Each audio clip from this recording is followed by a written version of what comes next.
On m'a demandé de faire une petite biographie de Mohamed Bennouna. Qui était Mohamed Bennouna? Je pense que la plupart d'entre vous le connaissent, natif de Rabat, né en 1938, dans une famille de résistants. Son frère Abdel Wahed était un résistant.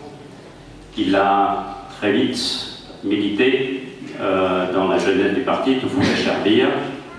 Il a baigné dans ce milieu. Et aussi, il a très rapidement poursuivi ses études en Allemagne de l'Est. Il est arrivé en Allemagne de l'Est. On lui a tout de suite demandé de faire un discours sur l'assassinat de Patrice Lumumba, et dans la foulée, il a organisé une cellule d'étudiants marocains, une cellule en RDA, en République démocratique allemande, pour les étudiants marocains, une cellule de l'UNEM. Cet aspect qui consiste à consacrer ses efforts à l'éducation de la jeunesse est une constante. Vous savez tous que Mehdi Mbaka était aussi professeur de mathématiques en 1963 pendant les élections. Quand il sillonnait le pays, il disait à qui voulait l'entendre: mettez vos enfants à l'école. Il y avait cette idée qu'il fallait éduquer, et c'était basé sur une notion très très simple, c'est que après le combat pour l'indépendance, après la souveraineté nationale, vient l'émancipation du peuple. Condition nécessaire pour sortir le pays de plusieurs siècles de féodalisme et de tourner vers le progrès. Et je pense qu'on peut résumer le combat de Mahmoud Bennouna comme une tentative de réaliser cette vision qui a animé beaucoup de ses camarades au sein de l'UNEM et au sein de l'UNFD. La chronologie des faits du 3 mars, on célèbre le 50e anniversaire, qui a été rapporté de l'intérieur par le témoignage d'Abdullah Belki de façon poignante, peut, d'après un regard externe, paraître anecdotique. Par contre, si on le replace dans son contexte, et Brahim Mouchel a essayé aussi de restituer certains éléments de ce contexte historique, ces événements prennent une toute autre dimension. Les événements dont on commémore aujourd'hui le 50e anniversaire s'inscrivent dans une dynamique historique qui se nourrit des prémices de l'indépendance, de ces tentatives d'émanciper le peuple, tentatives qui ont été réprimées. Au même moment, il y a une révolution en Algérie, il y a une révolution à Cuba, il y a un contexte international qui bouillonne. S'en est suivi la répression de 1963, l'exode des militants, la pourchasse des militants, l'assassinat de Mehdi Mbaka et la polarisation du conflit entre le pouvoir d'un côté et l'opposition. Je rappelle qu'en 1969, un coup d'État a aussi balayé une monarchie en Libye, tentative que l'armée marocaine tentera d'effectuer en 71-72 avec le résultat qu'on connaît. Tous ces événements, vous les connaissez, et je les rappelle simplement pour replacer les événements du 3 mars dans leur contexte, puisque à l'époque, l'UNFD se voyait réellement comme une alternative à la crise, comme une alternative à l'impasse politique dans laquelle avait sombré le pays.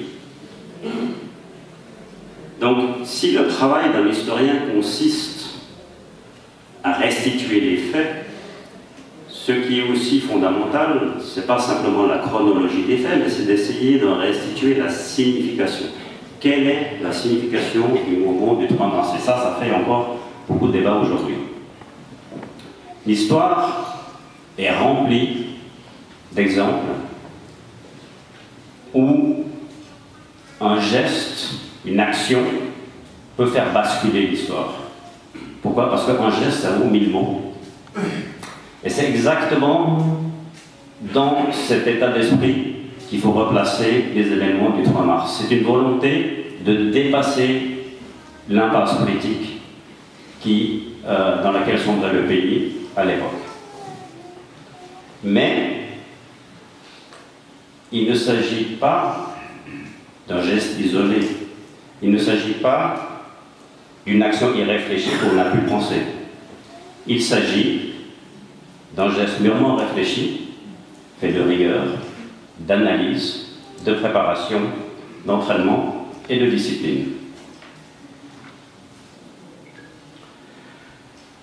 On s'est beaucoup posé, et on continuera à se poser certainement, la question du niveau de préparation du mouvement du 3 mars. Et les documents nous révèlent que Mahmoud, dont on célèbre la mémoire aujourd'hui, avait parfaitement conscience des risques, mais surtout il avait analysé les faiblesses politiques, les faiblesses opérationnelles et les faiblesses organisationnelles du mouvement. On les retrouve notamment dans une lettre datée du 8 août 1971 que Mahmoud adresse au Frère Basri, réponse d'une lettre de ce dernier qui date du 13 juillet 1971, c'est-à-dire 3 jours après le coup de Sfarat, dans lequel le Frère presse Mahmoud d'accélérer les préparatifs pour ne pas laisser le champ libre à l'armée. Je commence par les faiblesses politiques. Pour ce qui est des faiblesses politiques, Mahmoud déplore, je le cite, l'absence d'un programme politique qui définit les buts du mouvement et offre une option crédible de gouvernement fédéral qui soit une alternative au programme des partis d'opposition qui n'a pas évolué avec ces derniers événements. Et plus loin, il ajoute, on ne peut compter uniquement sur le sentiment de frustration, de désespoir ou sur la volonté pour tenir de principes et d'objectifs. Et il précise, je le cite, ce qui nous lie aujourd'hui est un accord général vague. La seule tentative d'aborder ce sujet avec un militant ou un responsable parmi nous soulève un débat animé relevant des appréciations diverses. Il évoque enfin les risques qui découlent en des termes sans concession. Nous ne ferons que semer le trouble et permettre à une classe exploitée de faire main basse sur le pouvoir. Or, une telle éventualité a beaucoup de chances de se réaliser, même si nous œuvrons au futur, ce qui est notre devoir, et poursuivons nos efforts présents, ce dont nous nous efforçons, nous ne ferions rien d'autre que de remplacer un régime corrompu par un autre.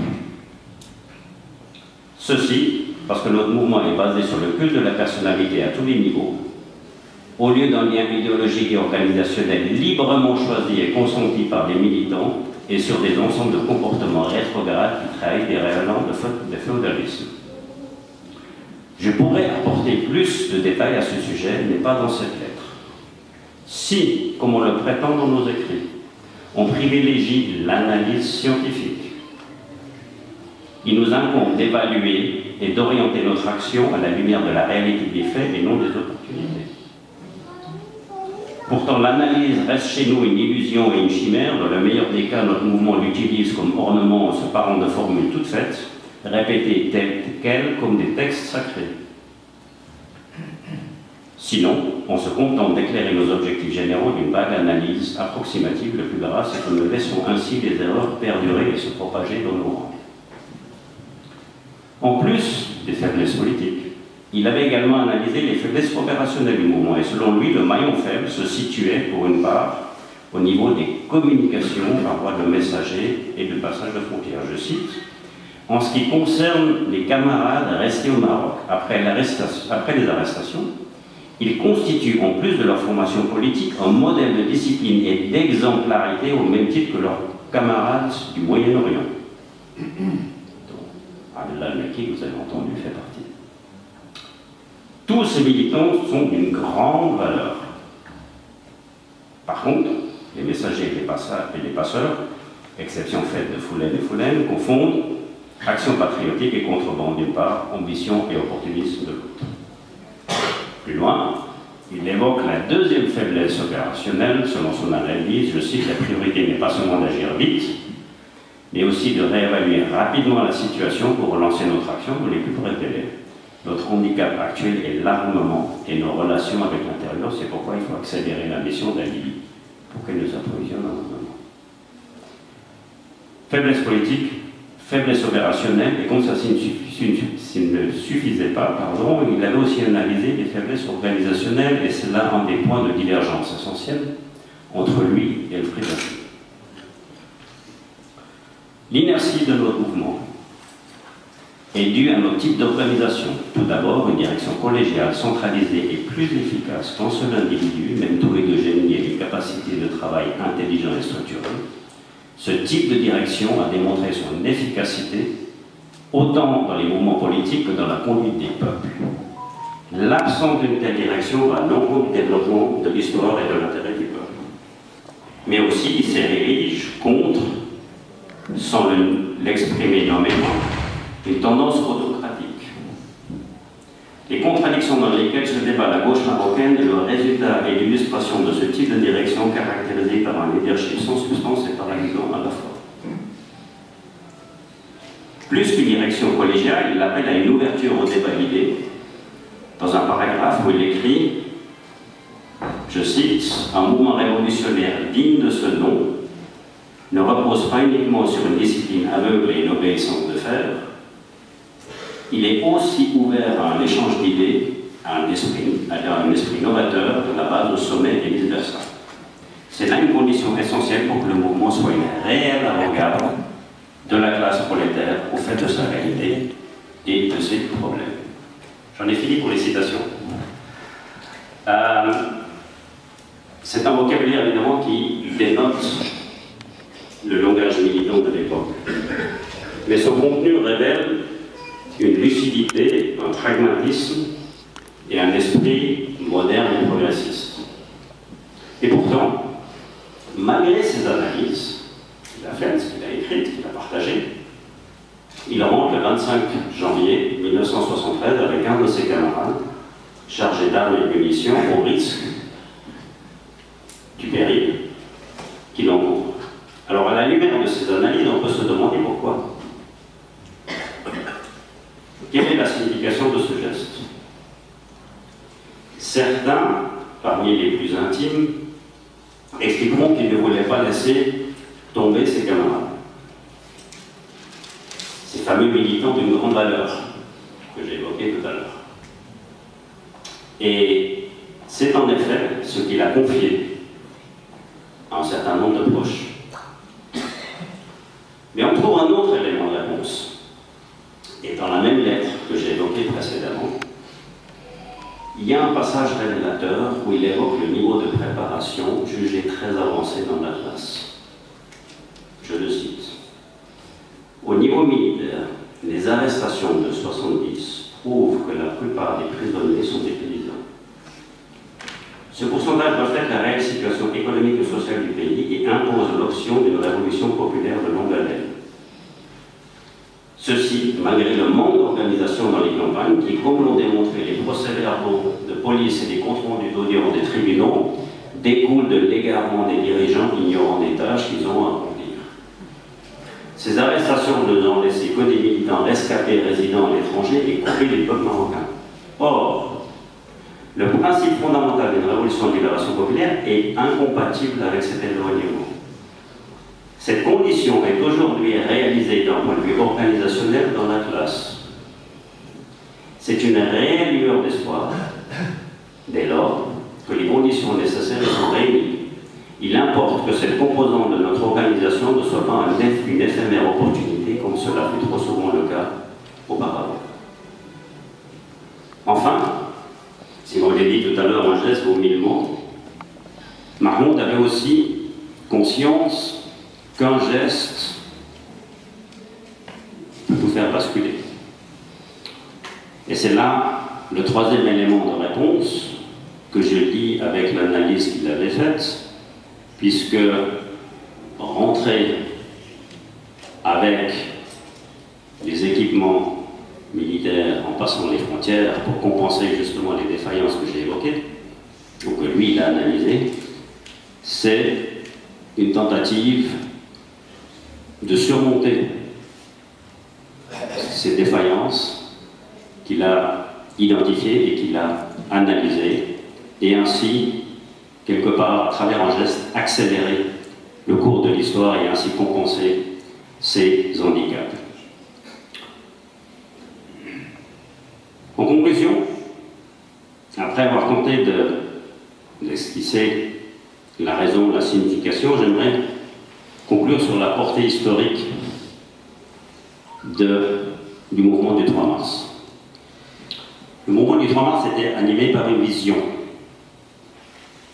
forte, une vision puissante, et qui a été incarnée par des individus comme Mahmoud dont nous célébrons la mémoire aujourd'hui.